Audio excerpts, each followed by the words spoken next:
Hello and welcome back to my channel. In this video, we will talk about 5 foods you should avoid if you have low thyroid levels, that is hypothyroidism. Thyroid hormones are essential for our body. They regulate our basic metabolic rate, our energy balance, our mood, heat generation, and much more. It can cause a number of symptoms such as poor ability to tolerate cold, a feeling of tiredness, constipation, slow heart rate, depression, and weight gain. Hypothyroidism is so common that almost 5 out of 100 people suffer from it. Majority of the patients are females as they have higher chances of developing autoimmune diseases, and hypothyroidism is also a type of autoimmune disease. You can watch my previous video regarding hypothyroidism, its signs, symptoms, and its homeopathic mode of treatment. So make sure to check them out.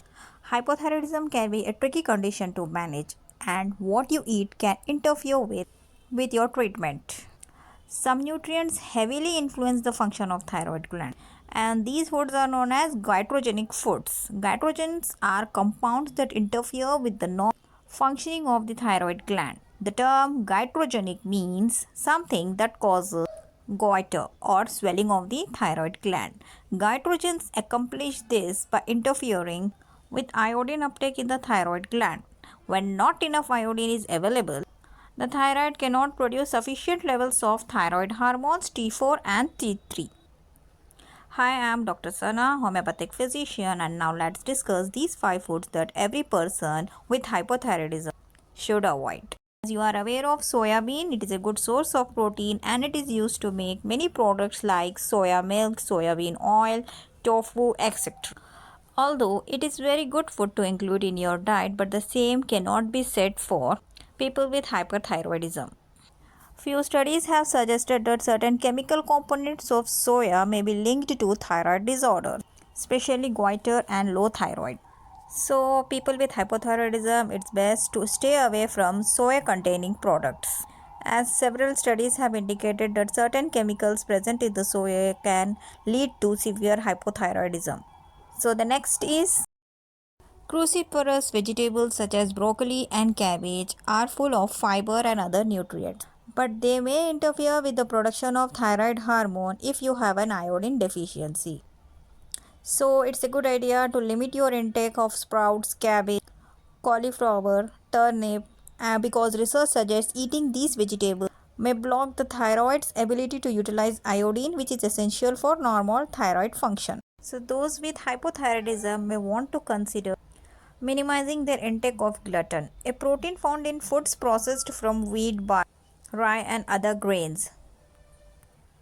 If you have been diagnosed with celiac disease, gluten may irritate the small intestine and may hamper the absorption of thyroid hormone replacement medication also.